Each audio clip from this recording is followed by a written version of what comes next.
program is brought to you by LGT Wealth Management. Welcome to the next chapter in trusted advice, where global strength and deep local relationships shape wealth that lasts for generations. LGT Wealth Management, lgtwm.com.au.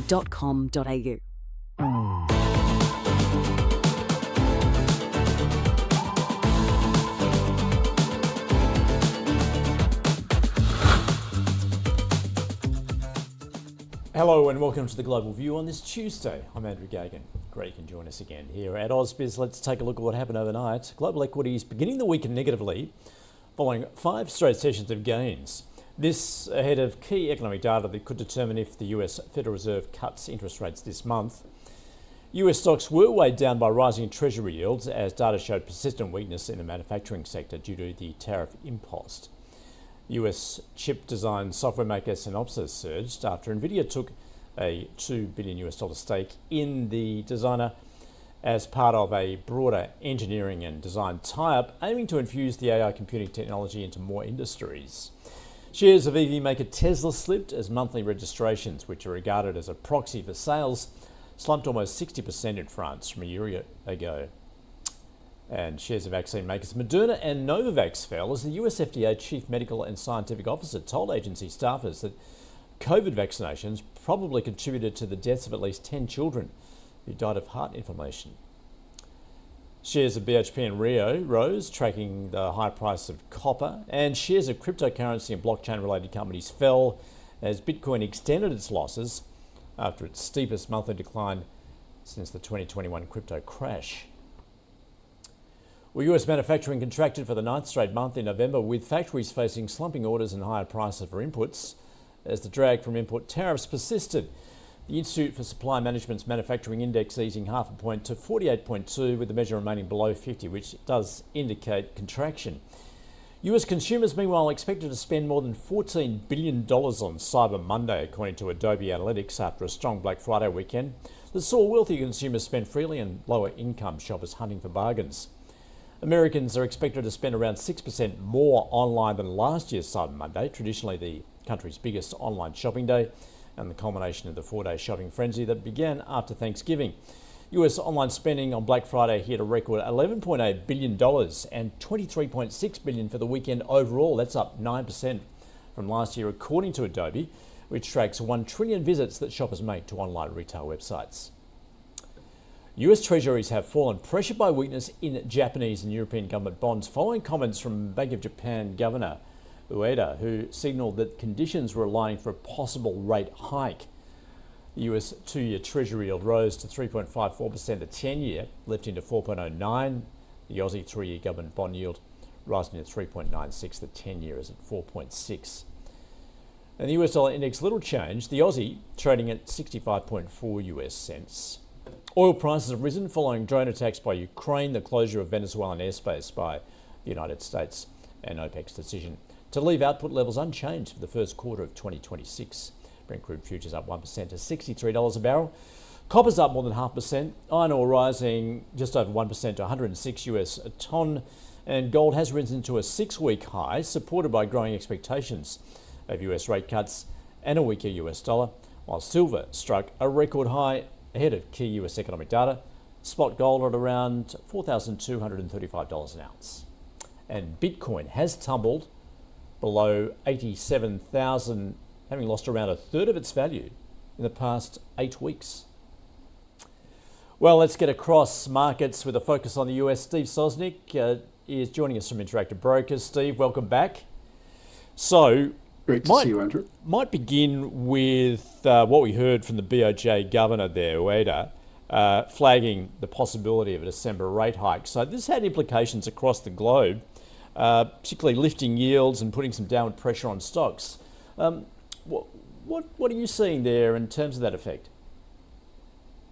Well, good morning. I think the trend in Japan has been, sort of the opposite of what we've seen in the US, where everybody's focused on rate cuts. There, of course, they see the need for rate hikes. And we saw their 2-year note go to the highest level in 17 years. It's actually fascinating. I plotted the likelihood of a Japanese rate hike versus the likelihood for a U.S. rate cut.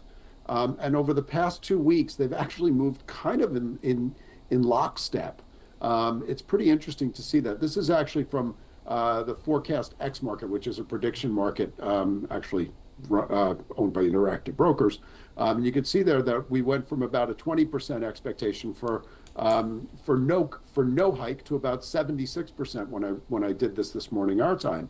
And over the same period of time, the move for a rate cut in the U.S. from, let's say, the 21st of November through today went from about, call it 30% to about 80 some odd percent over that same period of time. It's kind of uncanny, actually, when you think about it. And I think that these moves have been moving around markets. And interestingly, the repercussions from today's hike probability, which went, let's say, from 60 to 75 or 80, really took their toll on fixed income, as you noted. And they really precipitated the drop in crypto because if you look at the chart, the overnight trade, when I say overnight trading, was during your regular session. It was basically just, he spoke and crypto fell out of bed. And it's really, showing you how tied risk assets are to the perceptions about the carry trade. Are markets also perhaps unnerved by the likelihood of changes to the makeup of the Fed, given we have heard from President Trump saying he's made his decision of who the next Fed chair is going to be? Markets betting that will be Kevin Hassett. What does that tell you, and perhaps what a trade is concerned about in terms of Fed independence?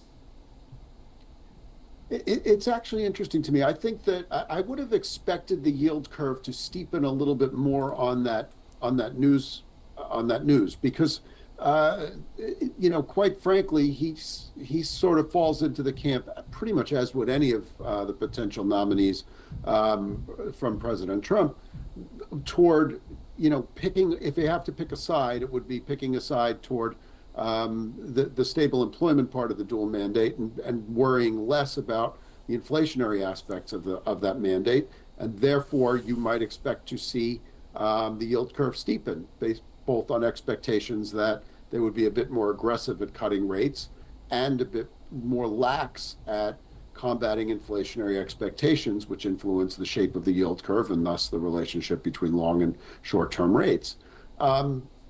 We saw that a bit today. It's hard to unpack, what was, whether we kind of ignored the news because it was quiet holiday trading last week, whether there was a little bit of a reaction to it today, or whether the bonds were reacting to UEDA, or whether they were reacting to supply concerns on the corporate side. Merck, went to market with about $8 billion in bonds. It's probably a little bit of all of the above. But that's really the thing I'm watching for is, will you see a reaction? Will the bond vigilantes ultimately be okay with this if and when the news is finalized? Prediction markets are very much leaning toward Hassett at this point. It seems like a foregone conclusion. And he was on television, yesterday and wasn't taking a victory lap. He was classy enough not to do that, but did not really dissuade the idea that he thought this was going to be him. Meanwhile, we're getting more data out of the States there. Steve, the ISM manufacturing survey, weaker than expected. Is this the effect of tariffs that we're seeing at the moment? Probably. I think it's a little bit of each. I think there's just sort of, there's a bit of a, I'm not going to say a full malaise, but certainly there are concerns underneath the economic landscape. And, with the one thing to keep in mind, ISM is a private number, so we never had the data lag there. They just kept doing the numbers because they were unaffected by the government shutdown. So yeah, we're seeing that slip. 50 is, anytime you're below 50, because it's a diffusion index, means that things are going in the wrong direction, and actually they were shrinking a little faster. And also, as I saw on your chart there, the prices paid ticked up a little bit there. So prices paid is running in the 50s. Manufacturing itself is running in the 40s, and the headline sort of combines to 48.2.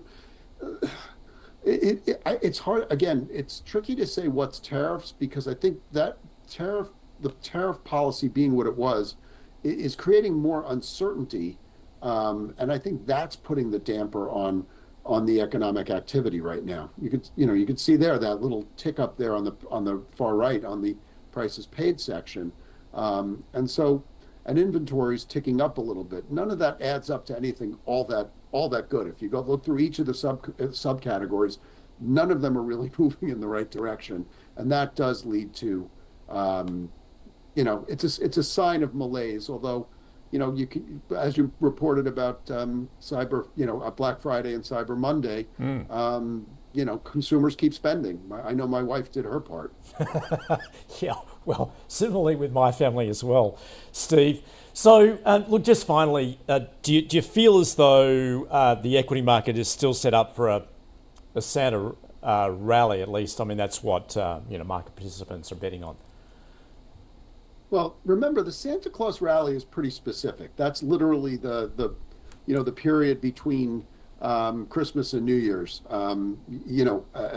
So that that's another one of those where really anything could happen. Because if you thought last week was a light week, it's an even lighter week. I know it's an even lighter week for you guys because it's the middle of summer vacation and you have Boxing Day and we don't. Things of that nature. But in general, I think the feeling, and I've been is about positive seasonality in December. I've been asked several questions about it today, over the course of the day about positive seasonality. It is one of the better months, although we have had some scary Decembers. I think of 2018, where we pretty much plunged into a bear market during September. Seasonality, I used the term earlier today with some other people that it was seasonality is a fickle friend. It works, but there's nothing magical about it. It's more of it's more other statistics on your side. I think the psychology is still there. I think we saw buy the dip come in because stocks certainly did better than other asset classes today. I think that's, again, a testament to the resilient psychology among equity investors, at least when it comes to the biggest stocks in the index. And so, it's still, you still don't want to be fighting this tape because the psychology remains very strong. Steve, have a great week. Thanks for joining us from Interactive Brokers.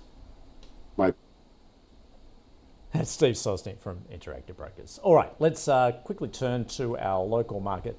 We are expecting a higher open, only just, and we're going to get across all that news in just a moment. Join us for the open.